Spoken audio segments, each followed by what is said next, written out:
নাকি? সবাই তাকবীর দেন।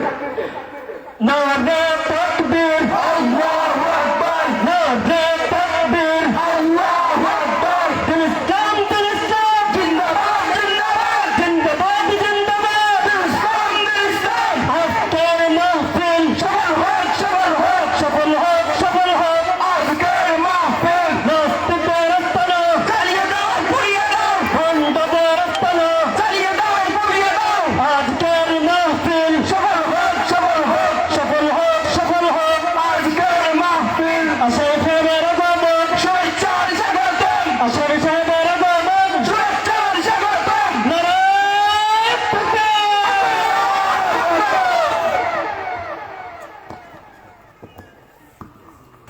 সম্মানিত উপস্থিতি, মসজিদে নূর ঘোষগাঁওয়ের উদ্যোগে চতুর্থ বার্ষিক তাফসীরুল কোরআন মহাসম্মেলনের প্রধান অতিথি মঞ্চে উপবিষ্ট। এখনো যারা প্যান্ডেলের বাহিরে আছেন সবিনয় অনুরোধ জানাচ্ছি আপনারা প্যান্ডেলের ভিতরে চলে আসুন। এ পর্যায়ে আপনাদের সম্মুখে গুরুত্বপূর্ণ তাফসীর পেশ করবেন সারা বাংলার আলোড়ন সৃষ্টিকারী বক্তা হযরত মাওলানা কারি শহীদ আহমদ আশরাফি সাহেব হবিগঞ্জি। হযরতের আলোচ্য বিষয় কিয়ামতের ভয়াবহতা। হযরতকে তাহার গুরুত্বপূর্ণ তাফসীর পেশ করার জন্য মসজিদে নূর ঘোষগাঁওয়ের পক্ষ থেকে সবিনয় অনুরোধ জানাচ্ছি। السلام عليكم ورحمة الله وبركاته.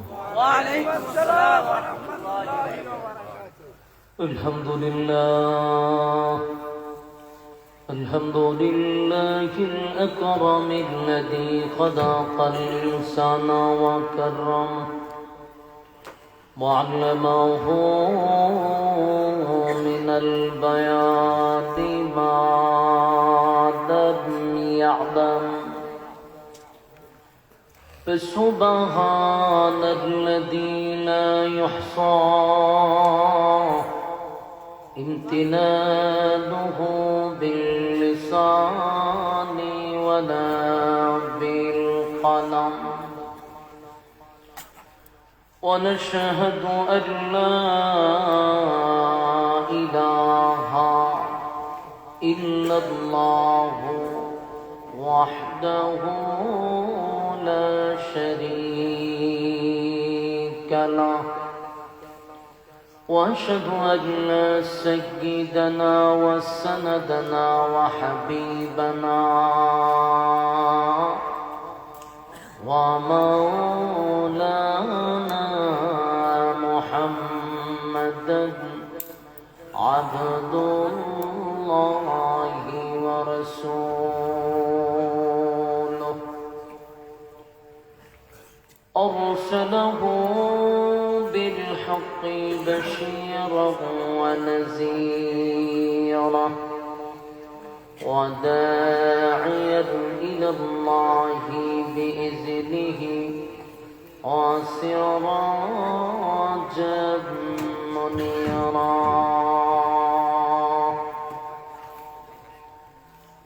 أما بعد فأعوذ بالله من الشيطان الرجيم.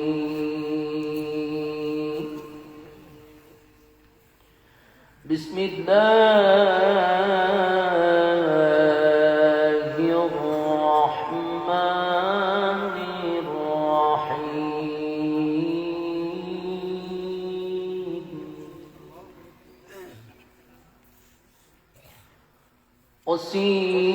وسيق الذين اتقوا ربهم إلى الجنة زمرا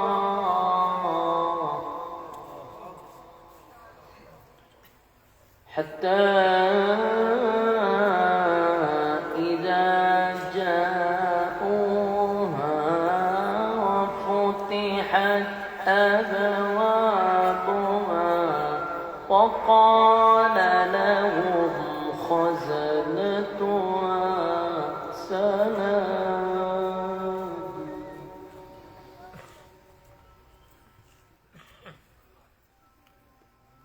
سلام عليكم طبتم فادخلوها خالدين.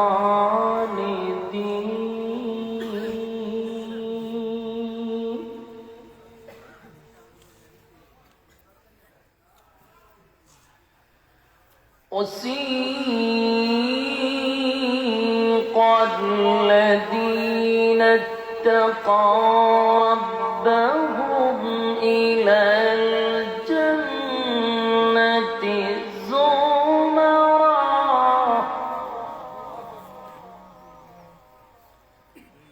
حتى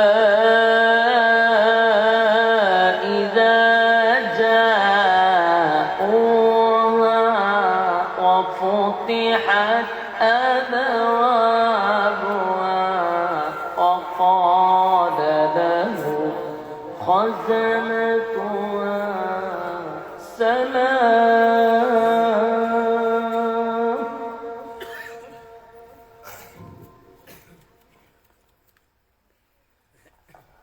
سلام عليكم طبتم فادخلوها خالدين.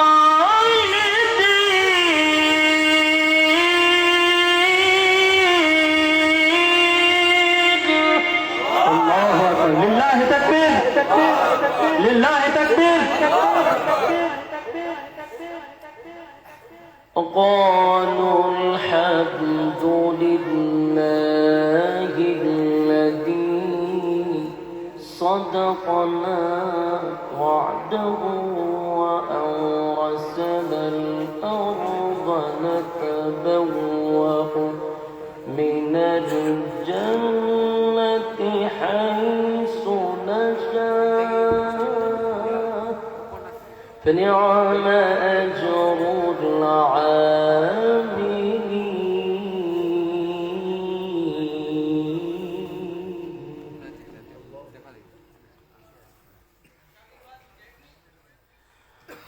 وترى الملائكة حافين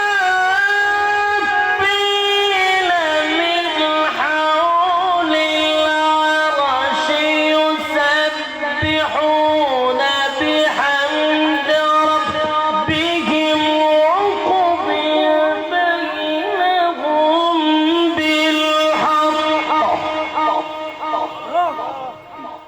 وقضي بينهم بالحق وقيل الحمد لله رب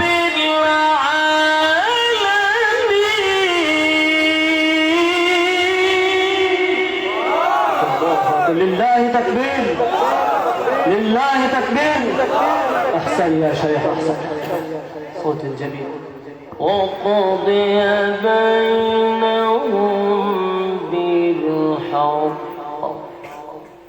وقضي بينهم بالحق وقيل الحمد لله رب العالمين.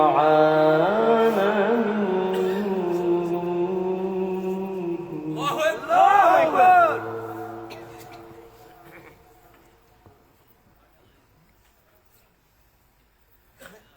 سلام عليكم طبتم فادخلوها خالدين.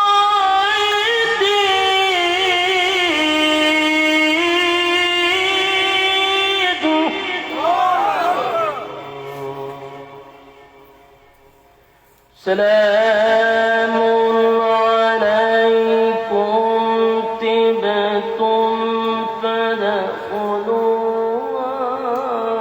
خالدين.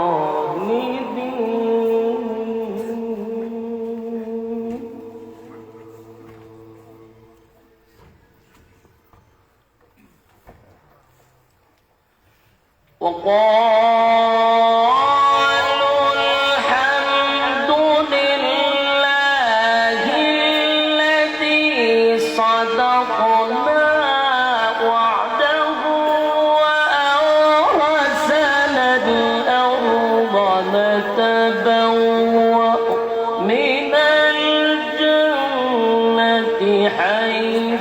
نشاء فنعم أجر العاملين.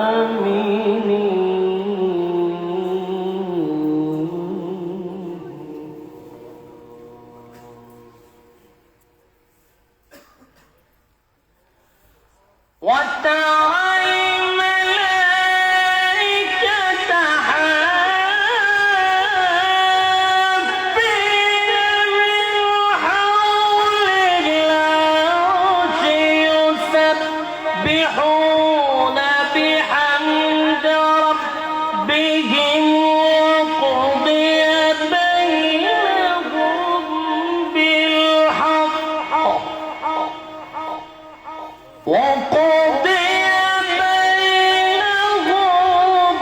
بالحق وقيل الحمد لله رب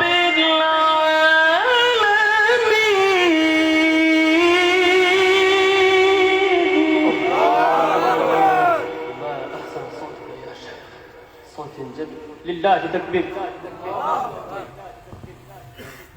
وقضي بينهم بالحق وقيل الحمد لله رب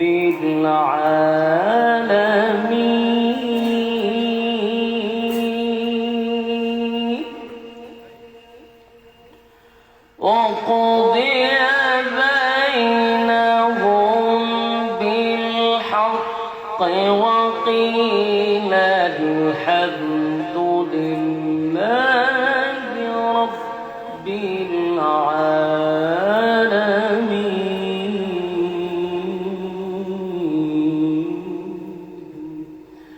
صدق الله العظيم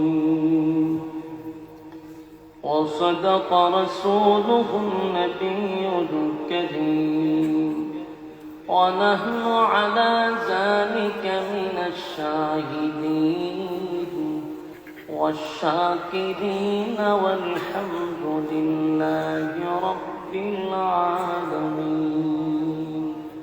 درود شریف پڑھیں. اللهم صل على محمد وعلى آل محمد كما صليت على إبراهيم وعلى آل إبراهيم إنك حميد مجيد. اللهم بارك على محمد وعلى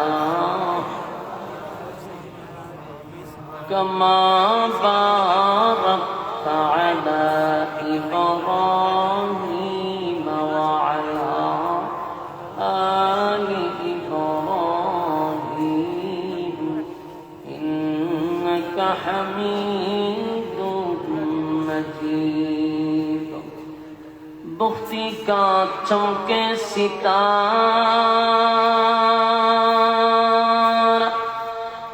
حاضری کا ہو اشارہ دیکھ کے روضہ پیارا بنا والعلا بکمالہ کشفت تجا بجمالہ حسنت جمیع خصالہ صلو علیہ.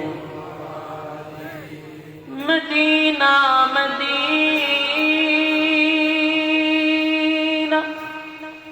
مدینہ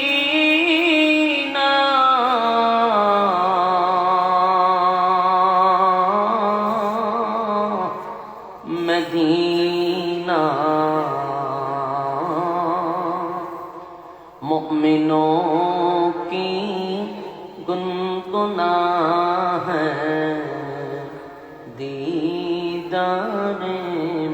إذا بلغ العمر بكماله كشف الدجى بجماله حسنت جميع خصاله صلوا عليه ذکر باطل کو ہٹا دے دل سے رب ذکر میں تیرے لگا دے روز شاپ لا الہ الا اللہ لا الہ الا اللہ جوڑے لا الہ الا اللہ لا الہ الا اللہ لا لا الہ لا الہ الا اللہ محمد رسول اللہ صلی اللہ علیہ وسلم الحمدللہ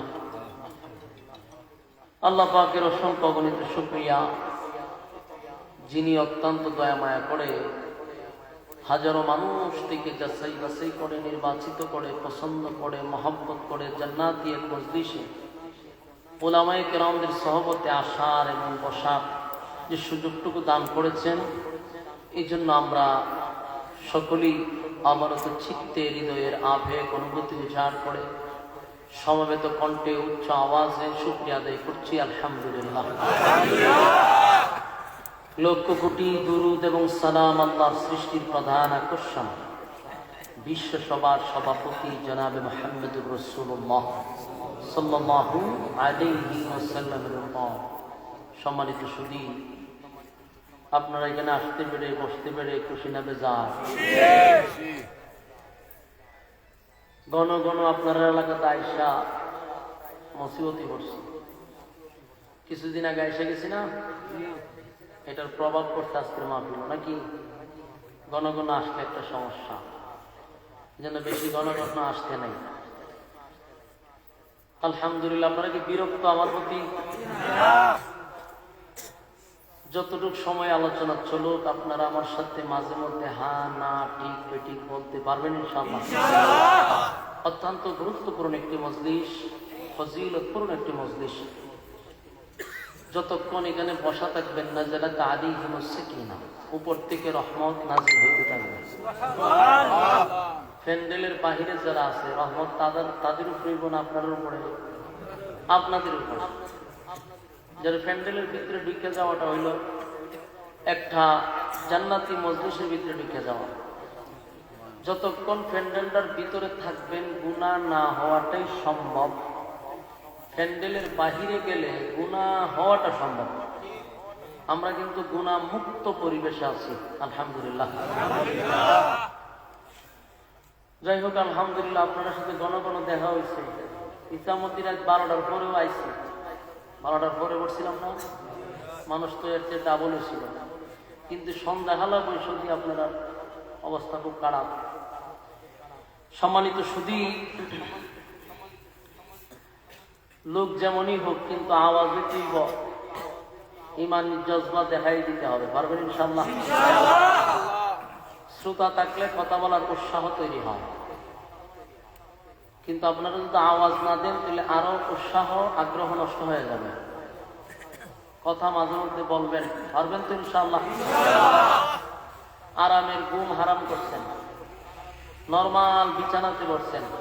সবার বাড়িতেই দামি দামি বিছানা আছে, কিন্তু আপনারা একেবারে নরমাল বিছানায় বসছেন একমাত্র লিওয়াজহিল্লাহ, আল্লাহর জন্য, অন্য কোনো উদ্দেশ্য নাই। ঠিক না? সারা বাংলাদেশের 64 জেলায় 68,000 গ্রাম বাংলায় কোরআনের মাহফিল হচ্ছে। মানুষ রাত জেগে কোরআনের কথা শোনার জন্য মৌমাছির মতো বসে থাকে। এটা এক কোরআনের আকর্ষণ। রাজনৈতিক মঞ্চ যদি এরকম হইতো, জনে 500 করে দিয়েও মানুষ বসাইতে পারতো না। যদিও মানুষ আসতো টাকা বাড়ার সময়, এর আগে নেতার বক্তব্য শোনার জন্য কেউ বসতো না। আর ওয়াজ মাহফিলে টাকাও দেওয়া হয় না, খাওয়ানো হয় না, নিজের বাড়া দিয়ে মানুষ আসে। এটা এক শুধুমাত্র আল্লাহর মহব্বত, কোরআনের মহব্বত, আলেমদের মহব্বত। আল্লাহ তাআলা আপনাদের দিলের মধ্যে এটা তৈরি করে দিছে। দুনিয়া আখিরাতের সম্মান আল্লাহ আপনাদেরকে দান করুক, আমিন। মোনাজাত পর্যন্ত আপনারা আসেননি? থাকবো নি? জবান থাকবো নি ইনশাআল্লাহ? কারা কারা মোনাজাত পর্যন্ত থাকবেন হাত তুলেন। আমি কিন্তু উপরে বসা, আপনারা কিন্তু নিচে। কে তুলে না এটা দেখি, অনেকে তুলে না, এটা কিন্তু আমি দেখতেছি কেন বসে। এর লক্ষণ বালা না। লিল্লাহে তাকবীর, লিল্লাহে তাকবীর। আসলামান ওয়াদা বরখেলাপ করা কিসের কাজ? কথা কন। ওয়াদা যারা বরখেলাপ করে, ওয়াদা যারা ঠিক রাখতে পারে না, এদেরকে কি বলা হয়? মুনাফিকের মাসলাম। আপনারা কিন্তু মোনাজাত পর্যন্ত ওয়াদা দিচ্ছেন। কেউ যদি এখন ওঠে, তা আমি এখান থেকে একটা ঘোষণা দিব, সবাই খালি ছায়া থাকবেন। আমি বলবো কে যায়, আপনারা বলবেন মুনাফিক যায়। এখান থেকে উঠার মানে বেজ্জতি হয়, এক সমান না। কথা হয় না। এখান থেকে এখন উঠন আর বেজ্জতি অন সমান। এরকম বেজ্জতি যেন কেউ কপাল আল্লাহ না রাখে। আমিন কন। বসেন। এরপরও যারা বেশি জরুরত, মাঝে মধ্যে মানুষের শিশিও লাগতে পারে, দুইটা হাত মাত দেখায় না, তাহলে আমি বুঝবো অনুমতি নিয়ে গেলে মানুষ আপনার কিছুটা স্লোগান দিত না। আর অনুমতি না নিয়ে গেলে কিন্তু স্লোগান আছে ফ্রি। রাজি আছেন নি? মাশাআল্লাহ। সম্মানিত সুধী, আপনারা কোরআনের মহব্বতে আসছেন। আল্লাহ রাব্বুল আলামিন এমন এক গ্রন্থ নাজিল করছে, এটার আকর্ষণ দিন তো দিন বাড়তে আছে, কমে না। নাই, সব মানুষের মন গড়া রচনা পাল্টাই দিচ্ছে, আসমানি কথা সব উঠাইয়া দিচ্ছে। কোরআনেরও একই অবস্থা হইতো যদি আল্লাহ দায়িত্ব না। কথা আল্লাহ কোরআনে বলছেন,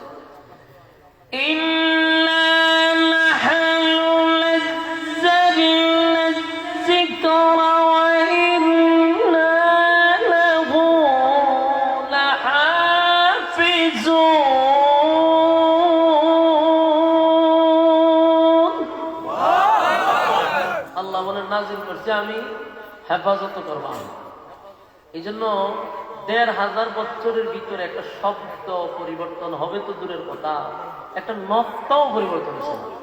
সুবহানাল্লাহ, এটা তার বাস্তব প্রমাণ। বয়স কিন্তু কমেছে না, প্রায় ১৫০০ বছর কোরআনের, কিন্তু একটা নকটাও পরিবর্তন হয় না।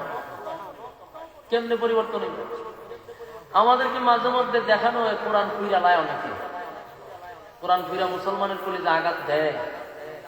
এগুলা কাগজের কোরআন ফুইরা গেলে অসুবিধা নেই, কিন্তু আল্লাহ জিন্দা কোরআন রাখছে জমিনে। কি রাখছে? জিন্দা কোরআন।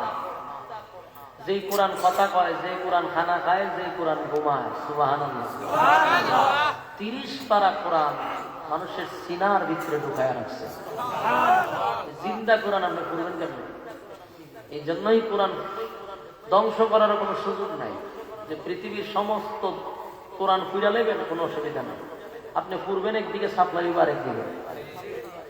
বাংলাদেশে এমন হাফেজ আছে ৬ বছরের বাচ্চা হাফেজ, ৮ বছরের বাচ্চা হাফেজ, এক বসাতেই ৩০ পারা কোরআন মুখস্থ শুনিয়ে দিতে পারে। আলহামদুলিল্লাহ। গোটা বিশ্বে সবচেয়ে বেশি হাফেজের সংখ্যা বাংলাদেশ। গোটা বিশ্বের মধ্যে সবচেয়ে সেরা হাফেজই হলো বাংলাদেশে। মানসম্মত হাফেজ বাংলাদেশে। বাংলাদেশ হাফেজের জন্ম হয় গড়ে গড়ে, প্রচুর হাফেজ বাংলাদেশ, এবং বিশ্ব চ্যাম্পিয়ন হয় বাংলাদেশের হাফেজরা। যেই দেশে কোরআন নাজিল হয়েছে, মক্কাতে কোরআন নাজিল হইল, মক্কাবাসীরও হার মানায় বাংলাদেশের হাফেজরা। মক্কার সমস্ত হাফেজরা এতিমের মতো তাকায় তাকায় আমাদের বাংলাদেশের হাফেজদের দিকে তাকায়। আমাদের দেশে কোরআন নাজিল হইল, এরা আমাদের কাছ থেকে পুরস্কার নিয়ে যায়। বিশ্ব চ্যাম্পিয়ন বাংলাদেশের হাফেজ, এটা আমাদের গর্ব। যদিও রাষ্ট্রীয়ভাবে তাদেরকে কোনো সম্মান দেওয়া হয় না, এটা আমাদের কপাল পোড়া জাতি। আমরা ৬০ ছক্কা মারলে বাড়ি করে দেওয়া হয়, গাড়ি করে দেওয়া হয়, রাস্তাঘাট বিদ্যুতের ব্যবস্থা করে দেওয়া হয়, বিমান থেকে নামার পরে লাল গালিচার শুভেচ্ছা দেওয়া হয়। কিন্তু বিশ্ব চ্যাম্পিয়ন হয়ে ১০৩টা দেশকে যখন পিছিয়ে ফেলে বাংলাদেশের হাফেজরা বাহির হয়ে আসে, লাল গালিচা তো দূরের কথা, একটা লাল গোলাপ কেউ দেয় না। যেই দেশে হাফেজদের কদর করা হয় না, এই দেশে হাফেজ থাকে না। এই জন্য কদর করা দরকার, সম্মান দেওয়া দরকার। আমরা কপাল খারাপ। আমাদের বাংলাদেশের নিউজ হয় ছোট্ট একটা পত্রিকার একেবারে শেষ পাতায় ছোট্ট একটা ছবি দেওয়া হয়। পার্শ্ববর্তী দাদার দেশে যদি কেউ একটু ৩ নম্বর স্থানও হয়, পত্রিকার হেডলাইনে দেখে। আমরা কপাল পোড়া।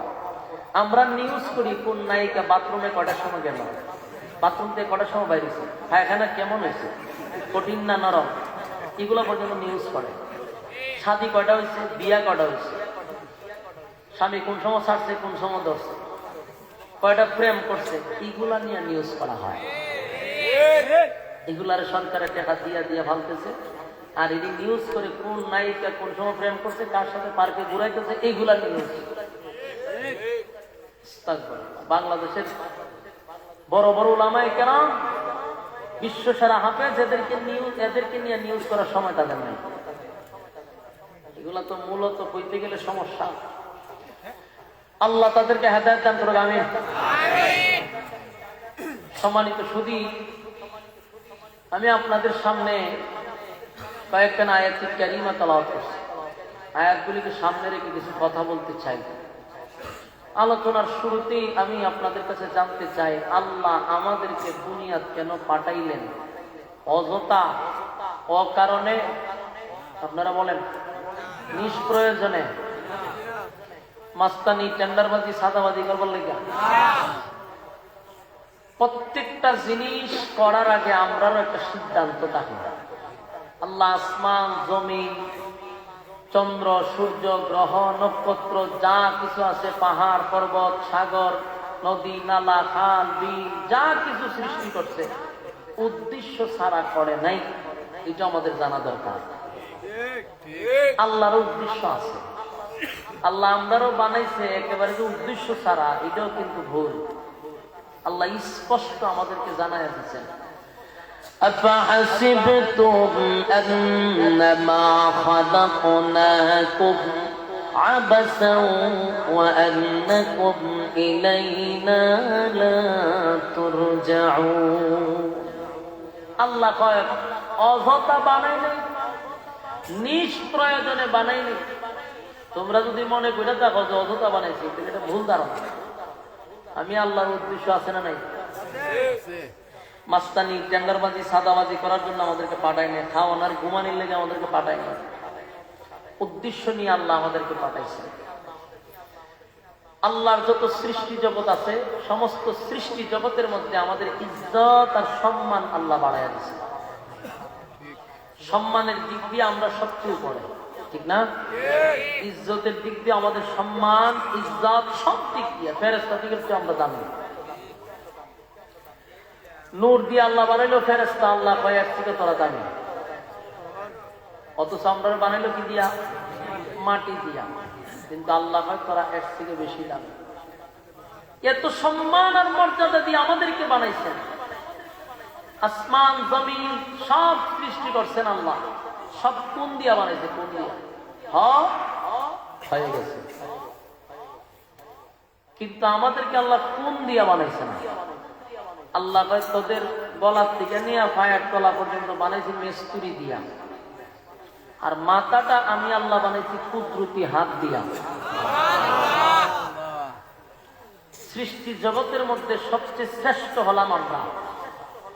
আর বাকি যা দেখতেছেন এগুলো সব সৃষ্টি করছে আমাদের উপকারের জন্য। সমস্ত সৃষ্টি জগৎ আমাদের গোলামির জন্য আল্লাহ বানাইছে। আর আমরাও শুধু আল্লাহ বানাইছে ওমা খালাকাতুল জিন্না ওয়াল ইনসা ইল্লা লিয়াবুদুন। মানব এবং দানবকে বানাইছি আমার গোলামির জন্য, আর বাকি সব বানাইছি বান্দা তোর গোলামির জন্য। আল্লাহ আমরা বানাইলো গোলামির লেগে, গোলামি করার জন্য একটা সময়ও দিয়া বানাইছে। মানুষের একটা বাজেট থাকে, কতটুক খাইবেন এই পৃথিবীতে আইসা এটার কিন্তু বাজেট আছে, কতদিন এই পৃথিবীতে থাকবেন এটার কিন্তু একটা বাজেট আছে। এই জন্য দেখবেন অনেকের খানা বন্ধ হয়ে যায় মৃত্যুর আগে, এরকম দেখছেন কিনা? সপ্তাহ যায় চামচ দিয়া পানি ঢুকায় ভিতরে, বেঁচে আছে কিন্তু খানা নাই। তার মানে হলো খানার বাজেট বন্ধ, যতটুকু খাওয়ার বাজেট ছিল এটা বন্ধ হয়ে গেছে, এখন শুধু সময়টা কিছু বাকি আছে। এই জন্য খানারও বাজেট আছে, প্রত্যেকটা মানুষের সময়ের বাজেট আছে। সময়ের উপরে কেউ থাকতে পারবে না। আমি আপনাদের দৃষ্টান্ত দিলে বুঝতে সুবিধা হবে। আপনারা তো পরীক্ষা দিছেন, 1 ক্লাসের তো পরীক্ষা দিছেননি সবাই? পরীক্ষার হলের ভিতরে ঢুকার আগে আমাদেরকে একটা সময় দেওয়া হয়, 3 ঘন্টা সময়। 3 ঘন্টা পরীক্ষার সময়। হলের ভিতরে ঢুকার পরে 3 ঘন্টার ভিতরে যা পারেন তা লিখতে হবে। 3 ঘন্টা পর আপনার হলের ভিতরে ঢুকতে দিব? থাকতে দিব? সময় শেষ, বাইরে যাও। এখন হলের ভিতরে আমরা ঢুকছি, ঢুকার পরে এখন দেখা যায় কি বাড়াইছে, কম মানুষ বাড়ান কেন, বেশি লাগতো না, হালকা দেন। সম্মানিত সুধী, হলের ভিতরে ঢুকার পরে দেখা যায় 3 ঘন্টা সময় কাগজ আমরা পাই না, সঠিক প্রশ্নের উত্তর দিয়া দাও। এখন কেউ সঠিক উত্তর দিতেছে, কেউ বয়ে বয়ে প্রশ্নের ভাষায় আবার কিতা দিতাম পড়ছি না, চিন্তা করতেছে কি করবো। সময় বসে দিচ্ছে না, যাইতেছে, সময় চলে যাচ্ছে, শেষে আর কিছুই বুঝতেছে না। তখন দেখা যায় কেউ বয়ে বয়ে কবিতা লেখে, গান লেখে, গজল লেখে, সময় নষ্ট করতেছে। তো মাঝখানে একটু জায়গা ফাঁক থাকে, ও টিচার মাঝখানে আডাআডি করে। তো মাঝে মধ্যে দেখছি টিচারের দাঁড়ায় দাঁড়ায় কতক্ষণ এক এক ছাত্রের লেখা দেহে দাঁড়ায় দাঁড়ায়, কিরম আপনারা দেখছেন কোনো সময়? আমরা বেলা হয়েছে তো মাঝখান দিয়া কতক্ষণ দাঁড়ায় দাঁড়ায় কি লিখি, স্যারে দাঁড়ায় দেয়। তো আমি যে ভুল লিখতেছি সেটাও কিন্তু স্যার বুঝতেছে, কিন্তু বাধা দেয় না। এই কথা বলেও না যে রে তুই যা লেখতেছস এর দ্বারা তো ভাস করতি না, এই কথা কিন্তু বলে না। তা আবার সামনে যায় গিয়ে যে আরেক ছাত্র বৈশাখ কলম কামড়াইতেছে, বৈশা রয়েছে, ওই খালি উচ্চায় হে কি লেখে, এইগুলো স্যারে দেখে, কিন্তু বাধা দেয় না। বাধা না দেওয়ার কারণটা কি? বাধা না দেওয়ার কারণ হলো পরীক্ষার হলের ভিতরে প্রত্যেকটা ছাত্রের স্বাধীনতা আছে। ভালো লেখারও স্বাধীনতা আছে, তার খারাপ লেখারও স্বাধীনতা আছে। মনে যা চায় সে তা লিখবে। কেউ যদি মনে করে আজকে আমি মমতা জাফর গান লিখে দেবো, কোনো অসুবিধা আছে? কলম তো আপনার হাতে, কাগজ আপনার কাছে, লিখতে কোনো অসুবিধা নেই। কিন্তু আপনাকে কেউ বাধা দিবে না। কেন বাধা দিবে না? এটা পরীক্ষার হল, এখানে বাধা দেওয়ার কোনো সিস্টেম নাই। ভুল লেখলেও তার স্বাধীনতা, লিখতে থাকে। বাধা না পাইয়া যদি এখন আবার কেউ বেড়াগিরি দেখা, রে আজকে মমতাজের গান লিখছে, স্যারে দেখছে কিছু কইছে না, মানে শুধু বরত্ব দেখায়, বেড়াগিরি দেখায়, এর কেউ বুদ্ধিমান হইব? বালাকের কাছে বলে দুইটা ছটকনা দিয়ে জিগাইব, স্যারে তোরে কিতা করতো, স্যারে তোরে কি জিগাইতো, তুই গান লেখছ না তামসা করছ, এটা তো স্যারের প্রয়োজন নাই। তোর কি হয়েছে না না হয়েছে এটা ফলাফলের দিন বুঝতে পারবে। কথা বল না, রেজাল্ট বাইরেলি বুঝতে পারবে তুই কি পরিমাণ আহার করছস। তোর এখন বাধা দেওয়ার তো প্রশ্নই আসে না, কারণ তোর তো একটা রেজাল্ট আছে, তোর ফলাফল আছে। ঠিক তেমনি ভাবে দুনিয়াটা হলো একটা পরীক্ষার হল। আল্লাহ আমরা পাঠাইছে একটা পরীক্ষার হলের ভিতরে। আমরা কিন্তু দুনিয়া ছিলাম না, এটা জানেন নি? আমরা সকলে ছিলাম জান্নাতে। আমরা আব্বা আম্মা জান্নাতে ছিল, তারা দুনিয়ায় আসছে, আমরাও আইছি দুনিয়ায়। এরা দুনিয়া শেষ করে এখন চলে গেছে পরকাল। তুই এখানে কেন এলাম? জান্নাতে থাকলে তো ভালো ছিল বলে আবার জান্নাতে যাইবা, কিন্তু প্রমোশন বাড়ানোর জন্য আল্লাহ দুনিয়ায় পাঠাইছে। একটা পরীক্ষা দিবা, রেজাল্ট ভালো হইলে প্রমোশন হবে। আগে তো এক জান্নাতে ছিলাম, যদি প্রমোশন বাড়ে আল্লাহ এই পৃথিবীর 10টা পৃথিবীর সমান জান্নাত দিব। তাও যারা কোন রকম বাস করছে, ভালো নাম্বার ভাইয়া বাস করছে এমনটা না, কোন রকম বাস করছে, আল্লাহ কয় এই পৃথিবীর 10টা পৃথিবীর সমান জান্নাত দিব, তবে রেজাল্ট ভালো হইতে। এই জন্য আমরা দুনিয়াত পাঠাইছি, দুনিয়াত পাঠাইয়া আল্লাহ আমরা একটা পরীক্ষা নিছি।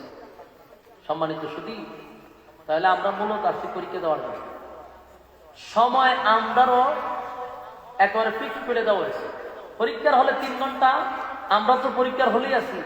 আল্লাহ আমরাও কিন্তু সময় একবারে ফিক্স করে দিয়েছে। কারো 60 বছর, কারো 70 বছর, কারো 80 বছর, আবার কারো 30 বছর, 25 বছর, এরকম অনেকের আছে না নাই? এই সময়ের ভিতরে আপনার পরীক্ষা দিতে হবে। পরীক্ষার হলে ঢুকলেন কখন? বালেগ হয়েছেন যেদিন থেকে, সেদিন থেকে আপনার পরীক্ষা শুরু। পরীক্ষার হলের ভিতরে আপনার ঢুকে গেছে। এই জন্য আমরা প্রত্যেকেই এখন ছাত্র। পরীক্ষার হলে আমাদের পরীক্ষা অলরেডি চলছে, রেজাল্ট ঘোষণা হবে। এই দুনিয়ার থেকে যেদিন আমরা চলে যাব সেদিন রেজাল্ট ঘোষণা হবে। আল্লাহ ভাই আমি প্রত্যেককে সময় দিয়া পাঠাইছি, আর এই সময়টার একটা কসম আল্লাহ করছে। সুবহানাল্লাহ। আমরা যে সময় দিছে এই সময়টার আল্লাহ কসম করছে। সূরা আসরের মধ্যে আল্লাহ বলেন ওয়াল আস, সময়ের কসম। এখন আল্লাহ সময় দিয়া সময়ের কসম করছে, আবার আল্লাহ বলতেছেন যদি সময়টা কাজে না লাগাইতে পারো, মানে পরীক্ষার হলে যদি সঠিক পরীক্ষা না দিতে পারো, প্রশ্নের উত্তর সঠিকভাবে না লিখতে পারো, এরপর আল্লাহ বলেন ইন্নাল ইনসানা লাফি খুসর, তোরা সব ক্ষতিগ্রস্ত। বলুন আল্লাহ কি বলল? পরীক্ষা যদি না পাস করতে পারি তাহলে আমরা কি ক্ষতিগ্রস্ত। আল্লাহ কিন্তু অলরেডি আমরা সব বলে দিচ্ছি। পাস না করতে পারলে তোরা ক্ষতিগ্রস্ত। কয়েকজনকে বলে নাই, বলছে ইন্নাল ইনসানা লাফি খুসর, মানুষ জাতিকে আল্লাহ বললেন সব ক্ষতিগ্রস্ত। তাহলে লাভবানকে আল্লাহ লাভবান হইতে গেলে 4টা অপশন আছে। বলুন কয়টা? অপশনগুলি আমাদের জীবনের সাথে ফিটিং করতে হবে, তাহলে আমরা সাকসেস। আমি 4টা অপশন রেখে দিলাম, একেবারে মোনাজাতের আগে বলে দিলাম। আপনারা রাজি আছেন কি? আর সব পেয়ে গেলে তো শেষ হোক।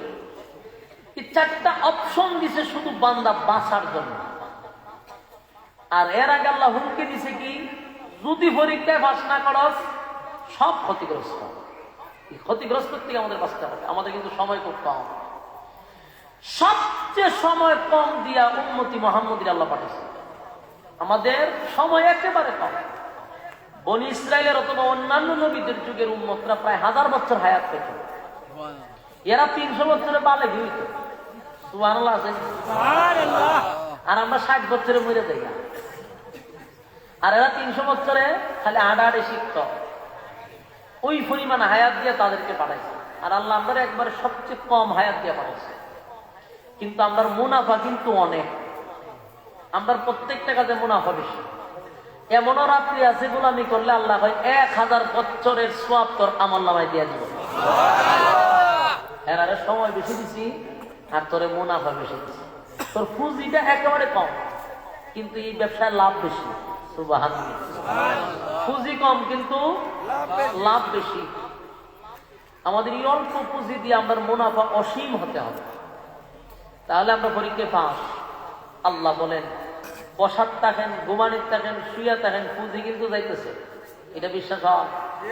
আমি যদি একজন এখানে টান দিয়ে আমার গাড়ির তুলে লইয়া যাই গেছে, আমি আমার বাড়ির হবিগঞ্জ, কিন্তু হ্যাঁ যাইতে চায় না। এটা জোর কইরা গাড়ি তুলছি আমরা 3-4 জনে, হাতে পাও বাইক দিয়া।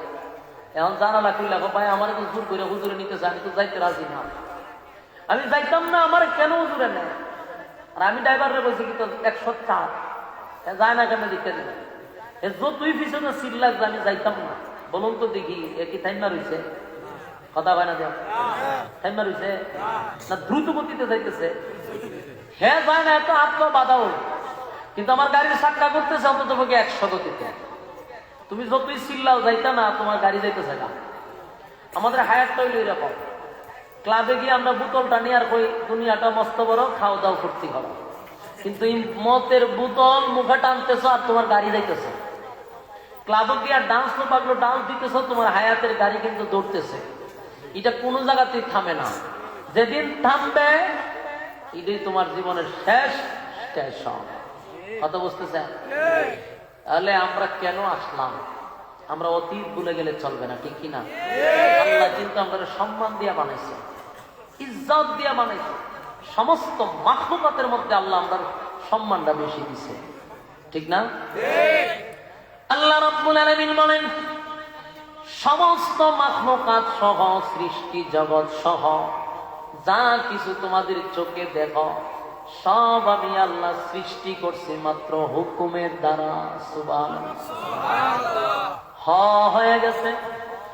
ইন্নামা আমরুহু ইযা আরাদা শাইআন আইয়াকুনা লাহু কুন ফায়াকুন।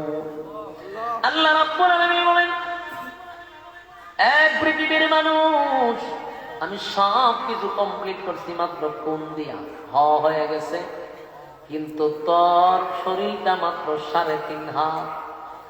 এই 3.5 হাত বডিটারে আমি আল্লাহ 6 দিনে নয় 10টা মাস 10 দিন লাগাইয়া বানাইছি। বানাই শেষ না, সমস্ত সৃষ্টি জগতের মধ্যে আমি আল্লাহ তোরে বেশি শ্রেষ্ঠত্ব দান করছি।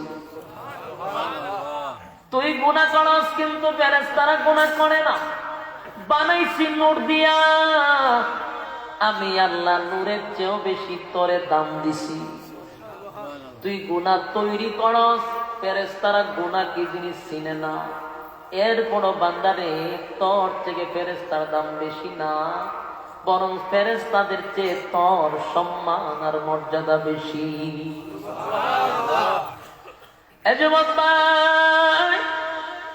আল্লাহ রাব্বুল আলামিন মায়া এবং দয়া করে বানাইছে, সম্মান আর মর্যাদা আমাদেরকে বেশি দিছে রে। কিন্তু সম্মানও বেশি দিল, ইজ্জতও বেশি দিল। আমরারে এমনি এমনি ইজ্জত আর সম্মান দেয় নাই। আল্লাহ বলেন, তোরে বানাইয়াও আমি ঘোষণা দিছি, তোর থেকে সুন্দর আমি কাউরে বানাই না। সমস্ত সৃষ্টি জগতের মধ্যে তোরে সবচেয়ে সুন্দর বানাইছি। বলুন তো দেখি, মানুষের চেয়ে সুন্দর আর কেউ আছে? ফেরেশতা সুন্দর, কিন্তু আল্লাহ তো তারে কইছে না যে ফেরেশতা সুন্দর করে বানাইছে। আমরা যে সুন্দর, এই কথাটা রব্বে কারীম এমনে বলে নাই, প্রায় 4টা কসম খাইরা কইছে আমি তোরে সুন্দর করে বানাইছি। এই যুবক ভাই, আল্লাহ রাব্বুল আলামিন বলেন, তিন ফলের কসম, ওয়াজ-যাইতুন, যাইতুন ফলের কসম, ওয়াতুর সিনিনা, সিনাই পর্বতের কসম, ওয়াহাযাল বালাদিল আমিন, পবিত্র মক্কা নগরীর কসম। 4টা কসম করে আল্লাহ কি বলে জানেন? লাকাদ খালাকনাল ইনসানা ফি আহসানি তাকওয়িম। বান্দারে সবচেয়ে সুন্দর গঠন দিয়া তোরে বানাইছি, তোর থেকে সুন্দর আমি আল্লাহ কাউরে বানাই না। এখন প্রশ্ন হলে, তো সম্মান আর মর্যাদা দিল আল্লাহ কেন? আল্লাহ কয়, একমাত্র ওয়ামা খালাকাতুল জিন্না ওয়াল ইনসা ইল্লা লিয়াবুদুন। তুই আমার গোলামির জন্য, তোরে মানব আর দানব একমাত্র গোলামির জন্য বানাইছি। এই দুনিয়াতে আসছিলাম মালিকের গোলামি করার জন্য, মালিকের গোলামি বাদ দিয়ে এখন শয়তানের গোলামি শুরু করছি। কথা হয় না? আমরা প্রত্যেকটা মানুষ গুনাহের প্রতিযোগিতায় আছি, কে কত গুনাহ করতে পারে এই বিষয় নিয়ে প্রতিযোগিতা চলে।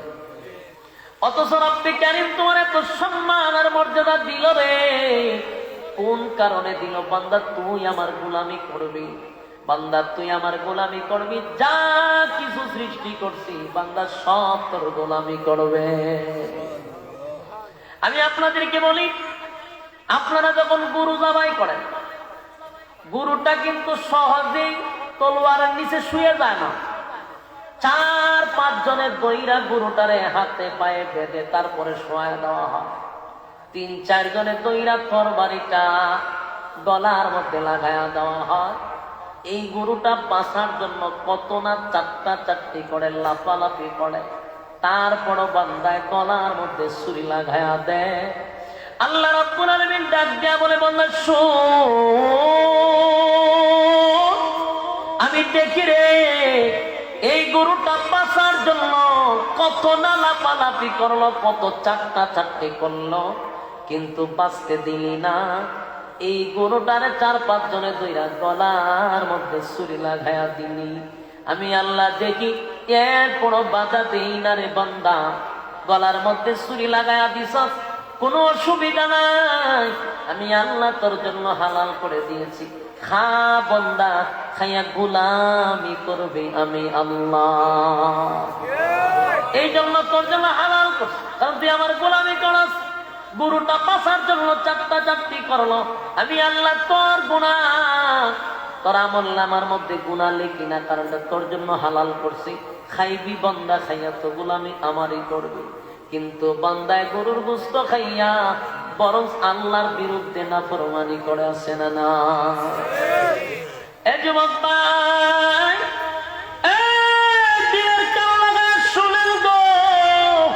রব্বি কারীম কিন্তু আমাদেরকে অযথা বানায় নাই, অকারণে বানায় নাই, নিষ্প্রয়োজনে বানায় নাই।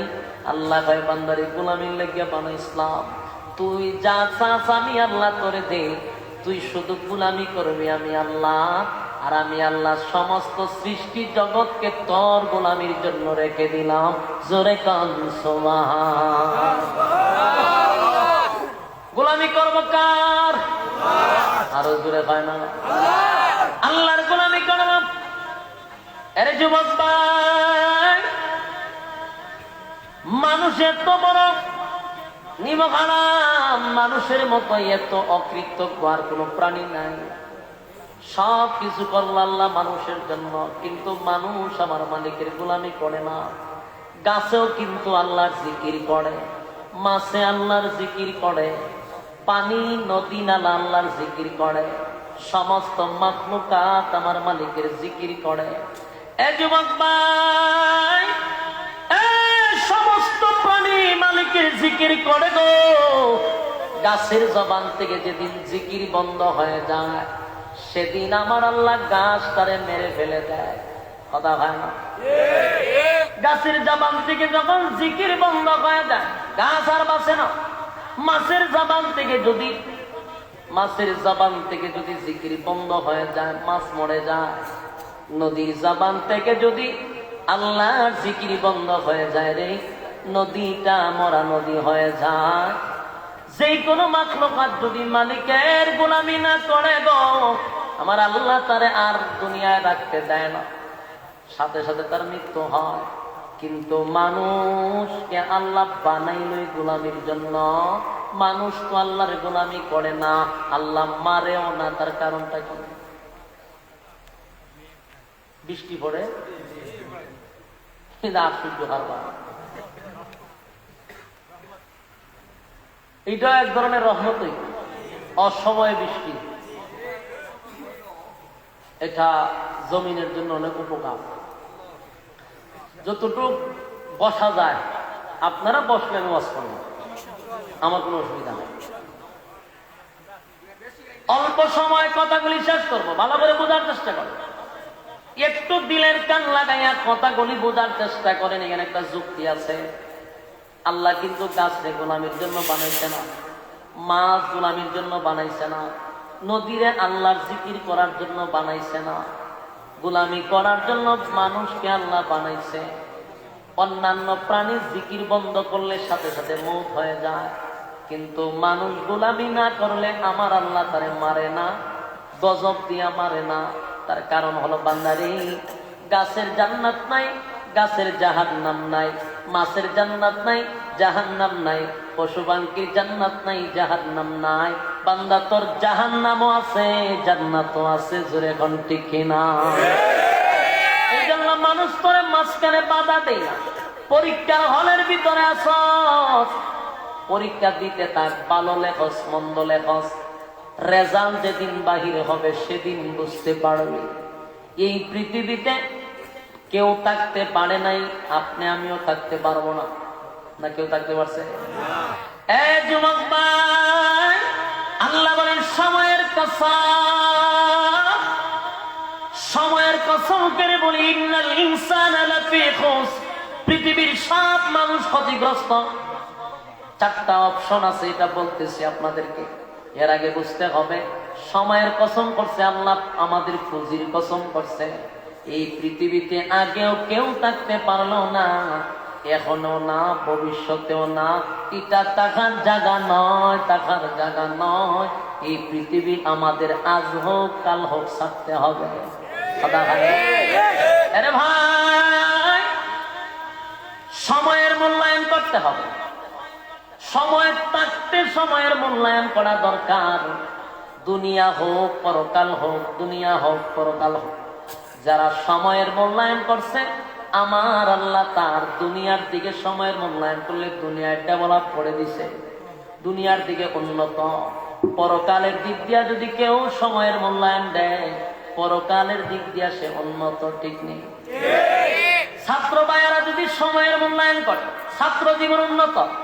ব্যবসায়ী ভাইয়েরা যদি ব্যবসার সময়ের মূল্যায়ন করে, ব্যবসায়ী ব্যবসা দিয়া সাকসেস হয়। চাকরিজীবী চাকরিতে সময় দিলে, সময়ের মূল্যায়ন করলে তার প্রমোশন বাড়ে। ঠিক নেই? আল্লাহ কয় সময়ের গুরুত্ব দেবেন না। অল্প পুঁজি দিয়া পাঠাইছি। এই যুবক, এই পৃথিবীর জমিনে কেউ থাকবো না, টাকার জন্য আসি নাই। চুলগুলি এখন আমার কালো, আবার সাদা হইব, কথা হয় না? অনেক মুরব্বীরা এখানে বসা, আমার আর তোমার যেভাবে চুলগুলি কালো রে, এক সময় তাদের চুলগুলা কালো ছিল।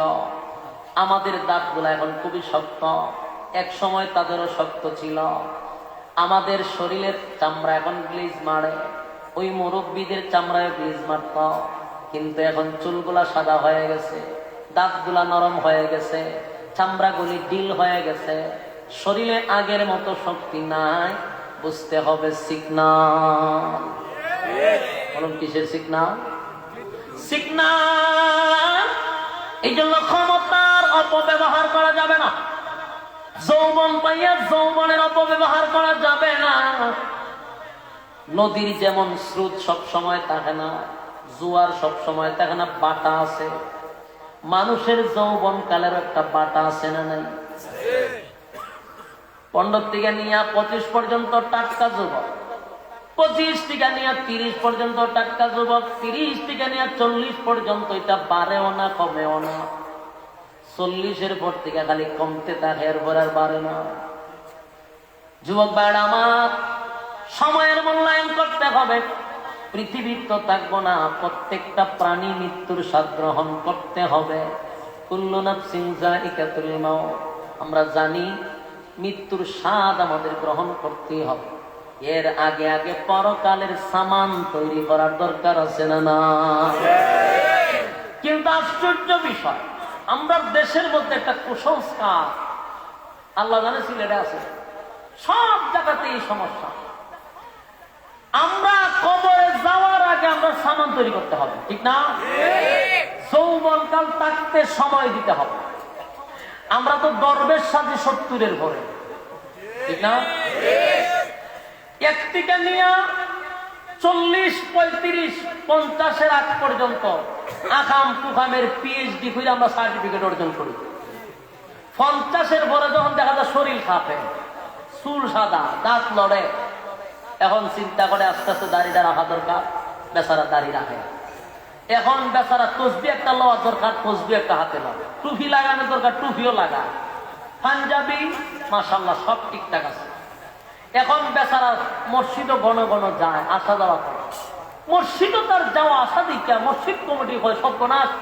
এই মুরব্বী মসজিদের আগের খাতারও থাকে, মসজিদের সভাপতি বানায় দাও। কিছুদিন যেতে না যেতে মসজিদে তার প্রমোশন বাড়ে সভাপতি স্থানে।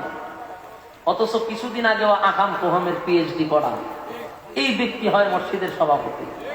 মাশাআল্লাহ, এখন তসবিহ একটা লইয়া কথায় কথায় সুবহানাল্লাহ সুবহানাল্লাহ পড়তেছে। শত কথার মাঝখান দিয়ে তার সুবহানাল্লাহ বন্ধ হয় না। অথচ এই লোকটা 50-এর আগ পর্যন্ত আকাম কুহাম বাপ দিছে না, সব জায়গায় আকাম একটু খাম, দিনের খাম, রাত্রের খাম, সব খাম। কিন্তু যখন শরীরে আর লয় না, তখন দাড়ি, টুপি, এখন ফাঁকবি, এখন লম্বা ভাঙবি, তখন মসজিদের আগের খাতা নয়, এরপরে হয় মসজিদের সভাপতি। আসেনি রকম মরার আগে দিয়া বিস্তার যখন হইরা জাগা, তখন ইমাম সাবরে নেই তৌবা করবার লেগে। আসেনি রকম বৃষ্টিটা বেশি পড়তেছে না? আহা, তা আপনারা এখন আপনারা কি চলবো, আমি ছাড়তাম না, কিন্তু কত হইলো আপনারা কি তা করবেন?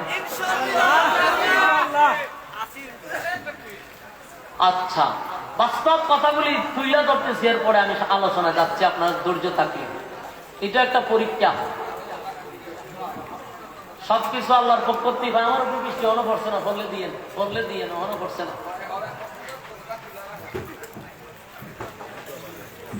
এটা আল্লাহর পক্ষ থেকে একটা পরীক্ষা হতে পারে। এই অসময়ে বৃষ্টি আল্লাহর পক্ষ থেকে একটা পরীক্ষা। আর আপনারা সিলেটে একটু বৃষ্টি বেশি হয়। বসুন, যতটুকু পারা যায়।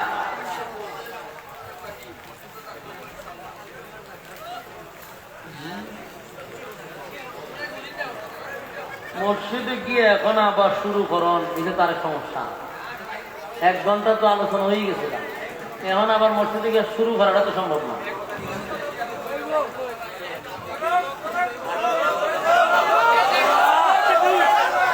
আচ্ছা, এরা হয় চলতো, আমার চলাই নাই, এলাকা ছাড়া ঘুরে দরকার নাই। আলোচনার মন মানুষের নষ্ট হয়ে বসে।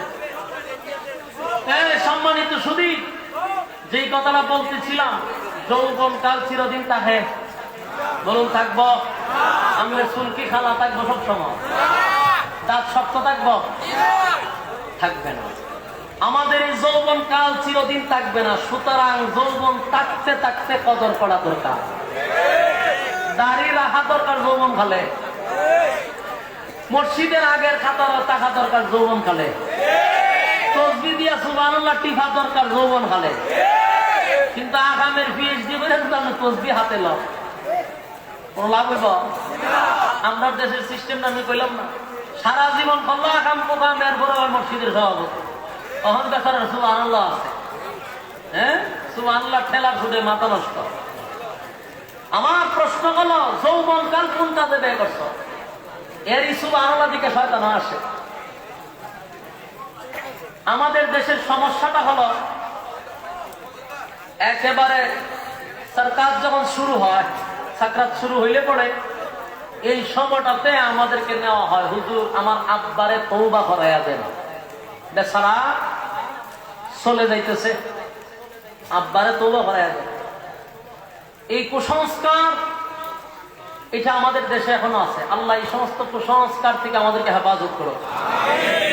আপনি তওবা কোন সময় করবেন? যৌবন কালে। তওবা কোন সময়? কিন্তু আমরা তওবা করি ওই বিছনাত করি যা। এরকম তওবা আপনারা দেখছেন নি? আমি তওবা দেখছি না, আমি তওবা করাইছি। আমার মসজিদ থেকে আমার মুসল্লি দেখে নিছে, হুজুর তাড়াতাড়ি আন। কেন? আব্বা জাগা। আব্বা কই যায়? জাগা, তাড়াতাড়ি গেছি আমি। গিয়া দেখি উনি বিছনাত শায়িত, শুধু চোখ বড় বড় করে দিছে, লড়াচড়া নাই। আমারে কয় আমি তওবা করাইতাম। আমি কইলাম আপনি তো তওবা করাইতে আমার আনছেন, আমি যদি একটা যে আজরাইল বইয়ে চা খাইতেছে, ওইটা কিতা বললেন? ওই ভাষার সুবাদ বইয়ে চা খাইতেছে। এই সময় আমার তওবা করাই কিতা করতে?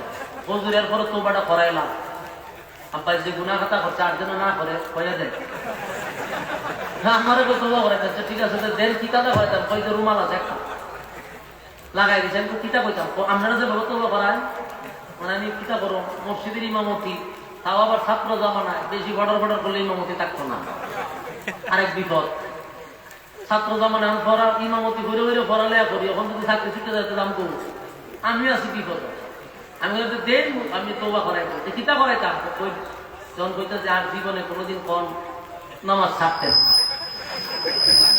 আমি যে কই, আমার কিন্তু মুসকি মুসকি হাসি উঠতেছে।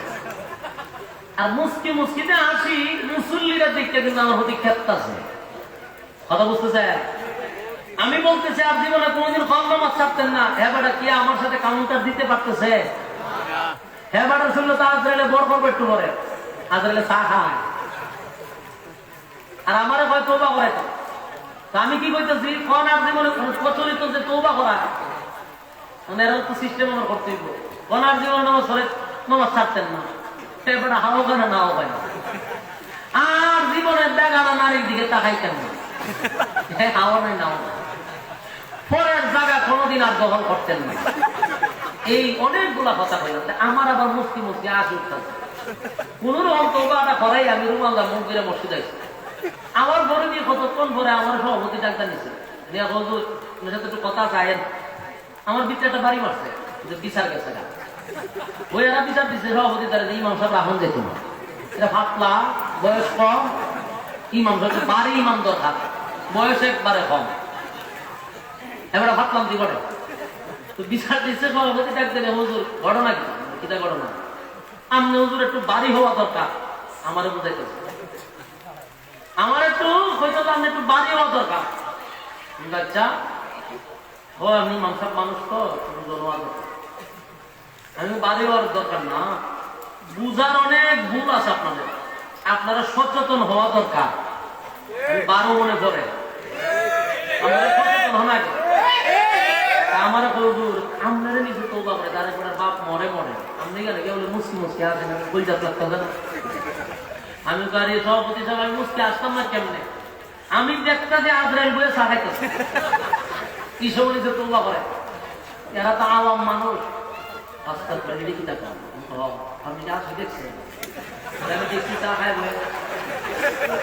মনে করছে আর হুজুররা তো অনেক কিছু জানে আমরা পাবলিকরা তো দেখছেন না সুদা ডিম ফাটালে বড় বিশ্বাস এও মনে করছে সব তোমার হুজুর ধ্যানে কামেলদার আছে আজরাইলও দেখ আমি দেখছি চা খাই বই সামনে তো তোবা করাইতাম আজরাইল আতুত বলতেছে দরতো আমি লিখিতা করতাম পরে কয় ঘটনা কিন্তু সত্যি আমি তো আপনি অন খবর লিয়া দেখেন আমি ঘন্টা খানেক পরে খবরটা লইয়া দেখেন আজরাইল নিশ্চিনি তার মানে আলামত দেখলে বোঝা যায় বেশি সময় থাকবে না ওই লোকের অবস্থা খুব খারাপ আর আমার নিজে তোবা করে আচ্ছা আমি যে কইলাম আর নামাজ কোনোদিন চাইলেন না নামাজ পড়ার সুযোগ আর এরা আছে দুইটা ফাইজলামি না কথা আমি তো বললাম আজরাইল বসা কেন আজরাইল রেডি তারা করতো আমার এখন আর নামাজ ছাড়তো না ভাই বহুত নামাজ ছাড়ছে এই সময় আর নামাজ ছাড়ার করার কোন সুযোগ আছে তার আমারও ভয় বেগানা নারীর দিকে যেন না তাকাইটা হইয়া যায়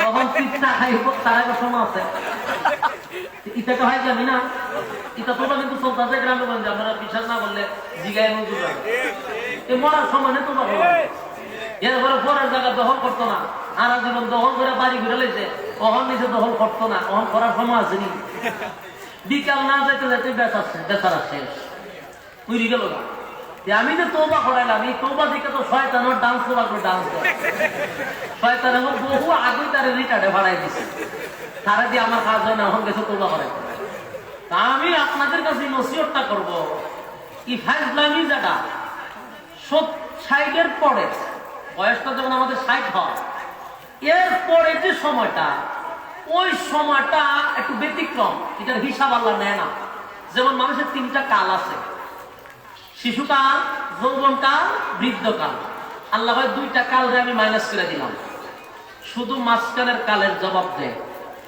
কোন কালের হিসাব নিব যৌবন কালের হিসাব নিব সামনে যৌবন কালে আগাম তুফানের পিএইচডি করলেন আর বৃদ্ধ কালে গিয়ে লম্বা একটা টুপি লাগাইলেন লম্বা জুব্বা লাগাইলেন তসবি একটা আতলে কয়েকদিন নামাজে গিয়ে সভাপতি হইলেন আপনি কিতাব বুঝতেছেন আপনি জান্নাতের দরজা করতেছেন কোনটাতে ঢুকবেন ভাই আমি আল্লাহ বালা বুঝি আর সাইডের পরে যদি একজন মানুষ সুস্থ থাকে কিন্তু আর জীবনে কোনো বেগানা নারীর দিকে তাকাইতাম না জীবনও না তুই এখন ছায়া থাক কথা হয় না 60 বছরের পরে যে মুরব্বী মহিলার দিকে তাকাইলি কিতা না তাকাইলি কিতা 18 বছরের মেয়ের এখানে আসো তোমার সাথে আমার কিছু কথা আছে গেল তারে বলে কিতা চাষা দাদা কিতা কইতা শেষ নি তুই সময় দাগ দিয়ে কিতা করতে আর ফোন দিয়ে কিতা করতে আর ছাইয়ে কিতা করতে যে সমস্ত চাইছ কম চাইছ না জন্মের চাওন চাইছ তোর চোখে টাকাও করছে না অহন এই কথা কেন কল বলা চাইতাম না শয়তানের প্রতি ছায়া তোর তো রিটার্ডে ভাড়াইছি তোর যা ছিল চুষা খাইয়া লাইছি, তোর দিয়ে আর কোনো কাজ হইতো না, এলে আমি রিটার্নে বানাইছি। বয়স 60-এর পরে শয়তান তারে পেনশনে দিয়া দেয়, তোর দিয়ে আমার কাজ নাই। আমার কাজ হইলো 0 থেকে নিয়ে একেবারে 50 পর্যন্ত এই ভিতরটা এর আমার কাজ লাগবে। সরকার যেমন সরকারি চাকরি যারা দেয় এর একটা সময় আছে, এই সময়টা সরকারের চুষা নিয়ে নেয়। এরপরে যখন দেখে আপনি বার্ধক্যে পৌঁছে যাচ্ছেন, সরকার আপনারা ছেড়ে দেয়। তোমার কি আমার দেশের আর কোনো উপকার নাই, এখন তোমার মতো সৈনিকের দরকার নাই, তোমার শরীরের শক্তি শেষ। তখন তাকে কি করে রিটায়ার্ডে পাঠায় দেয়। শয়তানে হ্যাকারের মধ্যে বর করে একটা সময় আছে।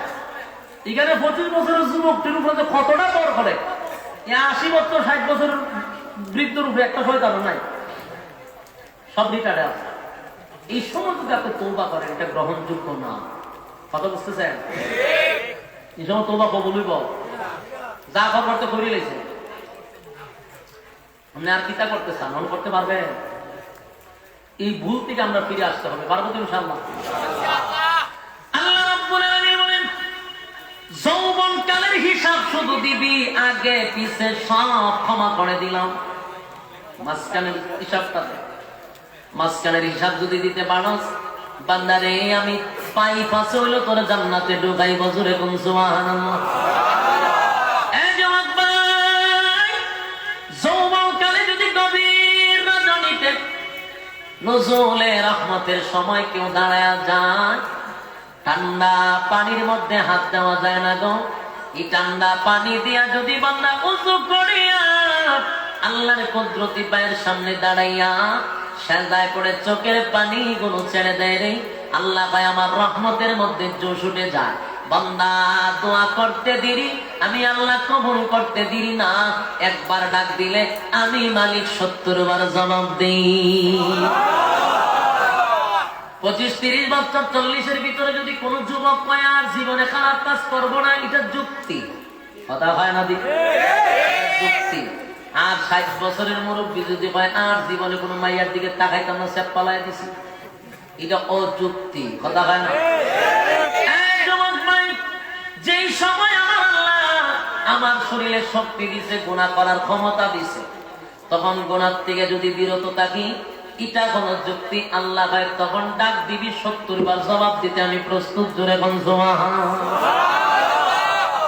কিন্তু আমরা ডাকি 60 বছরের পরে, এই সময় ঘুমে ধরে না তো, আপনারা জানেন এটা 70-60 আর ঘুমে ধরে না, সারা রাত খালি বই যায়, খতম করে উঠতে থাকে, উঠতে গিয়ে জিকির করতেছে, ভানিতে উজু টুজু করে খারিয়া জায়গা খারিয়ে জিকির, তার জিকিরের জন্য 10 জন করে ঘুমাই তারে না।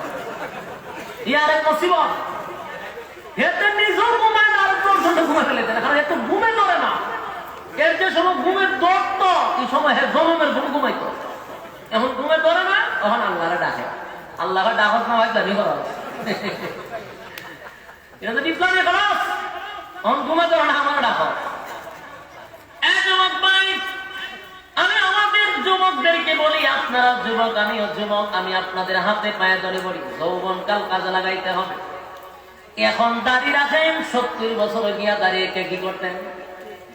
এখন দাড়ি রাখে না, হুজুর দাড়ি রাখলে যদি মাইয়া পানে পছন্দ করে না, লিখিতা করুন। যেই মাইয়া দাড়ি অবস্থায় করে পছন্দ করে না, এই মাইয়ার তুই বিয়া করতে এখানে রাসূলের সুন্নতি পছন্দ করে না, এটা শুনলে তুই বাইরে দে, তুই গড় করলে তোর গড়ের মধ্যে ঠাড়া করবো।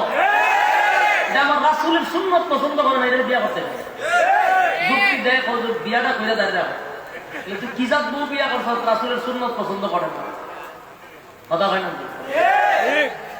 যৌবনকালে আমাদের যৌবনের গুরুত্ব দিতে হবে। এই সময়টা আল্লাহর কাছে বড় দামি, এই সময়টা ঘরে দামি, বউয়ের কাছে দামি, সমাজে দামি, সব জায়গায় আপনার মূল্যায়ন আছে।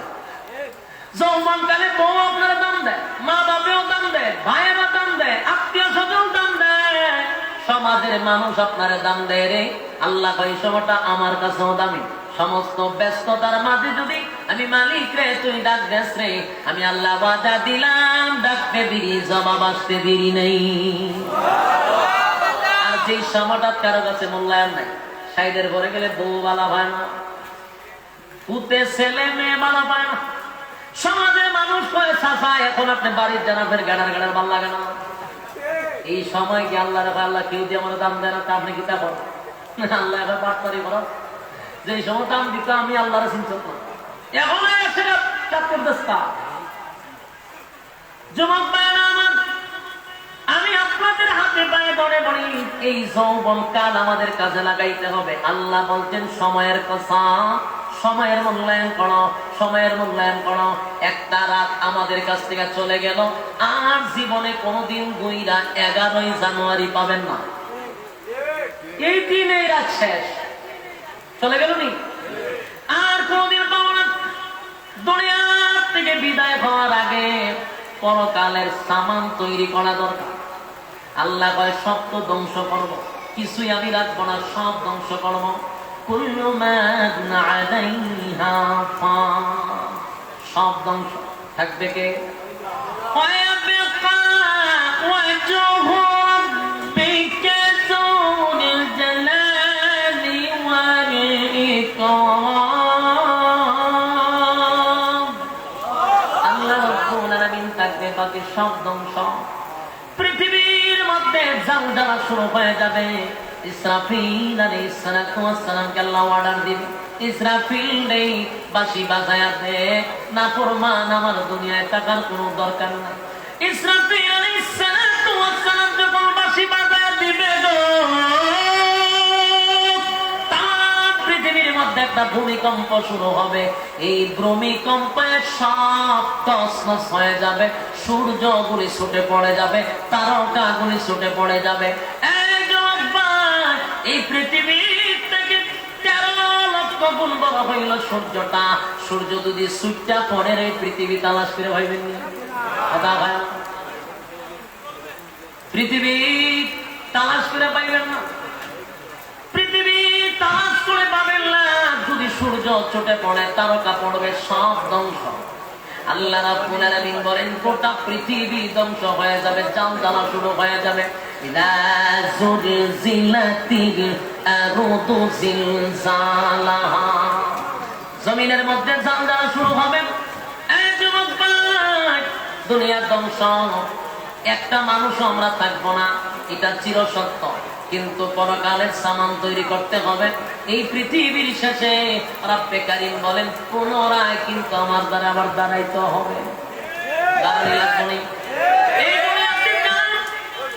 গুনাহের কাজে লিপ্ত, রাতের কাজ করো, দিনের কাজ করো। আল্লাহ ভাই প্রত্যেকটা ভিডিও ফুটেজ আমি আল্লাহর কাছে জমা আছে, ভিডিও ফুটেজ আমার কাছে জমা আছে।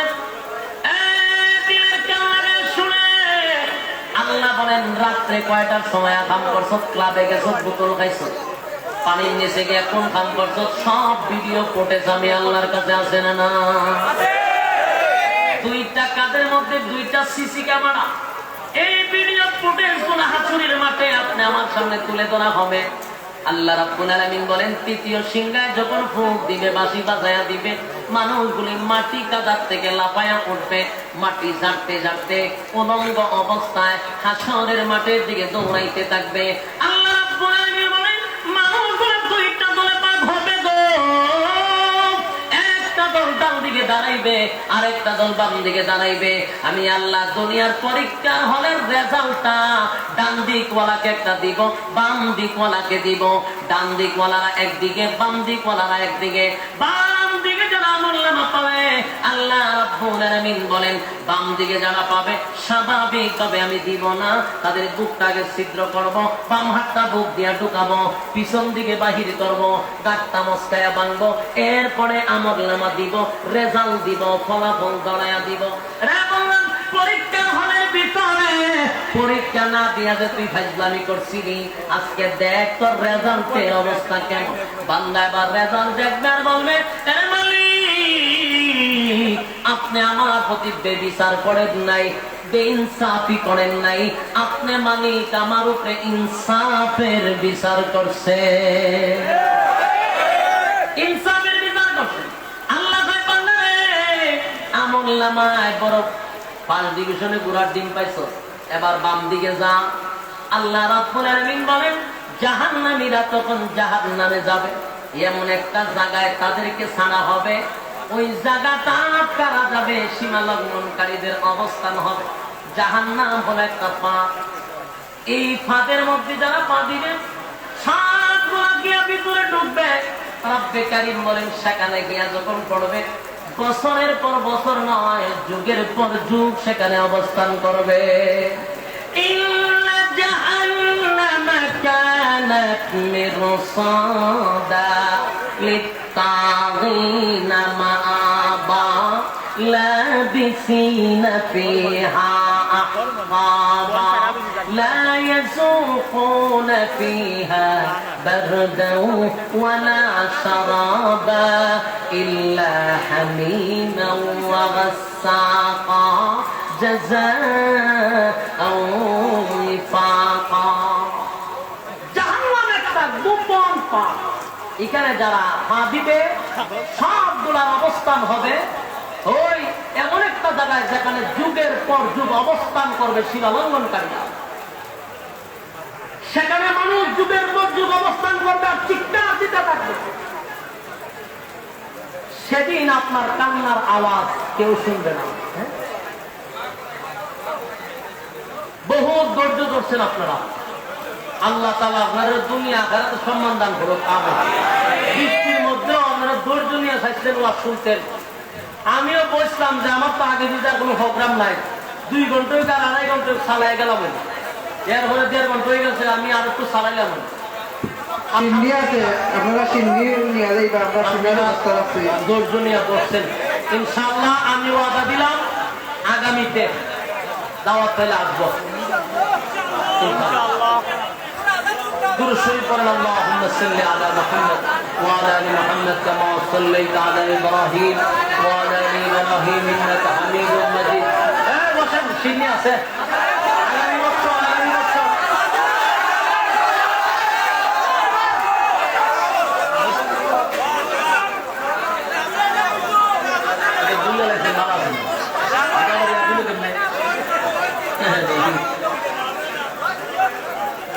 আজানের একটা টুকরা বলা 3 ঘন্টা ওয়াজ করা তো সমান হবে।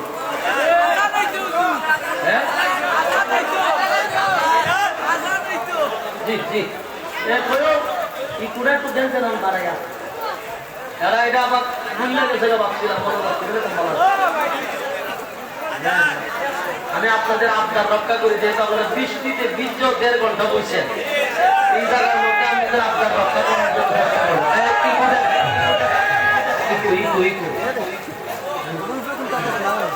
মাঝখান থেকে 2টা করে শোনাচ্ছে।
সম্ভব না, যে বেসার দেওয়াইছে বলা আর চলবে না, বসেন বসেন, গুরু শরীফ করে মোনাজাত দিব।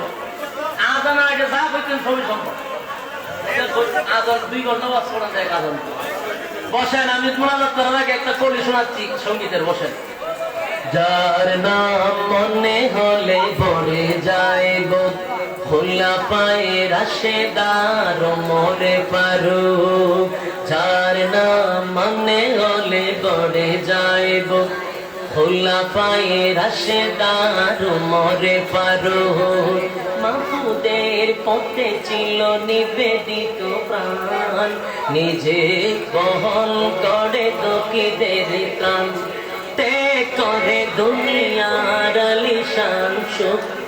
ওমরে ফারুক, ওমরে ফারুক, ওমরে ফারুক, ওমরে ফারুক, ওমরে ফারুক, ওমরে ফারুক। যার নাম মনে হলে পড়ে যায় বুক, খোলা পায়ে রাশেদার ওমরে ফারুক। মাহমুদের পথে ছিল নিবেদিত প্রাণ, নিজে বহন করে দুঃখীদের ত্রাণ, তে করে দুনিয়ার আলিশান সুখ। ওমরে ফারুক, ওমরে ফারুক, ওমরে ফারুক, ওমরে ফারুক, ওমরে ফারুক, ওমরে ফারুক। اللهم صل على محمد وعلى ال محمد كما صليت على ابراهيم انك حميد مجيد. বিরানি আসি ইনশাআল্লাহ, বিরানি খেয়ে যাবেন। اللهم آمين. ربنا ظلمنا أنفسنا وإن لم تغفر لنا وترحمنا لنكونن من الخاسرين. ربنا لا تزغ قلوبنا بعد إذ هديتنا وهب لنا من لدنك رحمة إنك أنت الوهاب. إن صلاتي ونسكي ومحياي ومماتي لله رب العالمين لا شريك له وبذلك أمرت وأنا أول المسلمين. রব্বুল আলামিন, আল্লাহ আপনার কুদরতি নজর দিয়ে একটু তাকায়া দেখেন, আপনার কতগুলি মায়ার বান্দা আরামের ঘুম হারাম করে, আল্লাহ আরামের বিছানা গুলো ছেড়ে দিয়া ঘন্টার পর ঘন্টা বৃষ্টির মধ্যে বসে, ঠান্ডার মধ্যে বসে আপনার কোরআনের কথাগুলি শোনার জন্য রব্বুল আলামিন ধৈর্যের সাথে মৌমাছির মতো তারা বসা ছিল। রব্বুল আলামিন, আল্লাহ আপনার কুদরতি নজর দিয়া তাকায়া দেখেন, সাদা সাদা দাড়িওয়ালা মুরব্বীরা আমার সঙ্গে হাত বাড়াইছে, আল্লাহ তালবে ইলমরা হাত বাড়াইছে, আল্লাহ তরুণ যুবক বায়না হাত বাড়াইছে। মালিক, জাতির শ্রেষ্ঠ সন্তান হযরত উলামায়ে কেরামরা হাত বাড়াইছে, মা বোনেরা হাত বাড়াইছে। আমি গুনাহগার না গান্দা না ফরমান না লায়ক যোগ্য, আল্লাহ আপনার কুদরতের দিকে দুইটা হাত বাড়াইলাম নজুলের রহমতের সময়, আল্লাহ গুনাহ মাফের সময় মেহেরবানি করে গো আমাদের জীবনের সগীরা কবিরা, ইচ্ছা অনিচ্ছা, দেখাইয়া না দেখাইয়া, অঙ্গ পতঙ্গ দ্বারাই যত গুনাহ করলাম মেহেরবানি করিয়া জিন্দেগির গুনাহ আপনি মাফ করে দেন আল্লাহ রব্বুল আলামিন। বাকি জিন্দেগি যতদিন বাঁচায় রাখবেন আপনার হুকুম রাসূলের তরিকা অনুযায়ী চলার তৌফিক দেন, যেমনে চললে আপনি খুশি ওইভাবে জীবনটাকে পরিচালনা করার তৌফিক দেন আল্লাহ। চলার পথে শয়তানের ওয়াসওয়াসা থেকে হেফাজত করেন, শয়তানের বিভিন্ন চক্রান্ত থেকে হেফাজত করেন, মানুষ শয়তান জিন শয়তান থেকে হেফাজত করেন, আল্লাহ দুশমনের দুশমনীরা থেকে হেফাজত করেন রব্বুল আলামিন। এই মজলিসে বড় আশা লইয়া যুবক ভাইরা হাত বাড়াইছে, মুরব্বী বাবারা হাত বাড়াইছে, আলেমরা হাত বাড়াইছে।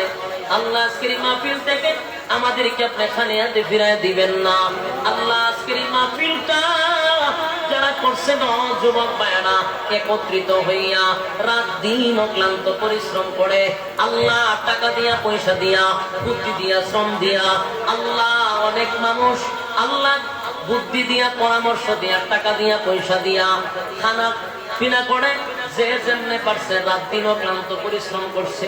বিশেষ করে আমাদের প্রবাসী ভাইদের অবদানটা বেশি। আল্লাহ যে যেমনে পারছে মাহফিলটার জন্য আল্লাহ সাহায্য সহযোগিতা করছে। মাবুদ গো, প্রত্যেকের ব্যবসা বাণিজ্যের মধ্যে বরকত বাড়ায়া দাও, আমায় রোজগারে বরকত বাড়ায়া দাও। যুবক গুলাকে দিনের জন্য কবুল করে নাও, দিনের রাস্তায় তুমি তাদেরকে দিনের দায়ী হিসেবে কবুল করে নাও। আয় আল্লাহ তাআলা, আমার ডাইনে বামে সামনে পিছনে যত গুরুস্থান আছে প্রত্যেকটা মুর্দা কান্ডে মাফ করে দেন। আমাদের পক্ষ থেকে লাখো কোটি দরুদ আর সালাম সোনার মদিনায় নাম ধরে পৌঁছায়া দেন। তামাম উম্মতি মুহাম্মদীদের কবর আজকে সবের হাদিয়া পাঠায়া দেন। আল্লাহ বিশেষ করে আমার ডাইনে বামে যত গুরুস্থান আছে প্রত্যেকটা মুর্দা কানের কবরে সব পাঠায়া দেন। রব্বুল আলামিন, আমরা যারা হাত বাড়াইলাম এই মজলিসের মধ্যে অনেকের মা নাই, বাবা নাই, দাদা নাই, দাদি নাই, নানা নাই, নাদি নাই, শ্বশুর নাই, শাশুড়ি নাই, আত্মীয় স্বজন অনেকে মহব্বতের মানুষ, বন্ধু বান্ধব বন্ধুতার কবরে চলে গেছে। জানি না আল্লাহ কেমন করে কোন অবস্থায় তারা কবরের জগতে আছে। মাবুদ গো, তাদের দুনিয়ার সমস্ত ভুল ত্রুটি মাফ করে দাও। আমরা এই মজলিসের পক্ষ থেকে 1012 মাফ চাই, লক্ষ বার মাফ চাই। আল্লাহ তাদের কবরের আযাব মাফ করে দাও, আপনি তাদেরকে মাফ করে দেন। রব্বুল আলামিন, দূর দূরান্ত থেকে যে সমস্ত যুবক ভাইরা প্রচন্ড ঠান্ডার মধ্যে বৃষ্টির মধ্যে দাঁড়িয়ে কথাগুলো শুনছিল, একজন আপনি খালি হাতে ফিরে দিবেন না। আল্লাহ জিন্দেগির গুনাহ মাফ করিয়া আল্লাহ নিষ্পাপ বানায়া বাড়ির দিকে ফিরা দিবেন। রব্বুল আলামিন, আমরা গুনাহগার, গুনাহ লইয়া মাহফিলে আসছি। মাবুদ রে, যাওয়ার সময় গুনাহগার বইলা ফিরাইয়া দিয়েন না। আল্লাহ আমাদের গুনাহ মাফ করে বাড়ির দিকে আপনি ফিরাইয়া দেন। আল্লাহ গুনাহ লইয়া বাড়ির দিকে আসছি গো, গুনাহ লইয়া বাড়ির দিকে ফিরাইয়া দিয়েন না মালিক। আল্লাহ তামাম জিন্দেগির গুনার বোঝা মাথায় লইয়া ভিক্ষুকের মতো, কাঙ্গারির মতো নজরুলের রহমতের সময় আলেমদেরকে লইয়া তোমার দরবার ভিক্ষার হাত বাড়াইছি। আল্লাহ গুনার কারণে মাবুদ আমাদেরকে ফিরাইয়া দিয়েন না। আপনার রহমতের দৃষ্টি আমাদের শরীর থেকে সরাইয়েন না, মহব্বতের দৃষ্টি সরাইয়া নিয়েন না।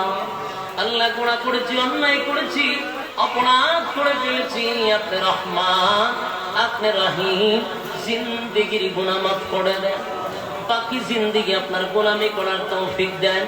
যেমনে চললে আপনি মালিক খুশি হবেন ওইভাবে জীবনটাকে পরিচালনা করার তৌফিক দেন।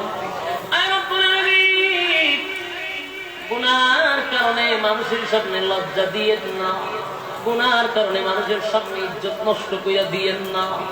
আপনার দরবারে ইজ্জতের জিন্দেগি চাই আল্লাহ, ইজ্জতের জিন্দেগি চাই আল্লাহ। ওয়া তু'ইজ্জু মান তাশা ওয়া তুযিল্লু মান তাশা বিয়াদিকাল খায়র ইন্নাকা আলা কুল্লি শাইইন কাদির। আল্লাহ ইজ্জতের মালিক, ইজ্জতের মালিক। আপনার দরবারে ইজ্জতের জিন্দেগি চাই, ইজ্জতি জীবন থেকে পানা চাই। রব্বুল আলামিন শান দরখাস্ত এই মাহফিলটা এলাকার যুবক ভাইরা মিলে করছে, প্রবাসীরা সহযোগিতা করছে, রান্না বান্না করে দেওয়া সহযোগিতা করছে, যে যেমনে পারছে রাত দিন অক্লান্ত পরিশ্রম করছে। আল্লাহ এই সংগঠনটাকে কিয়ামত পর্যন্ত কবুল করে নেন। সংগঠনের প্রত্যেকটা যুবককে দিনদার মুত্তাকি বানায়া দেন, নামাজি বানায়া দেন। আল্লাহ আপনার মহব্বত তাদের ভিতরে ঢুকায়া দেন। সুবহান রাব্বিকা রাব্বিল ইজ্জাতি আম্মা ইয়াসিফুন ওয়া সালামুন আলাল মুরসালিন ওয়ালহামদুলিল্লাহি রাব্বিল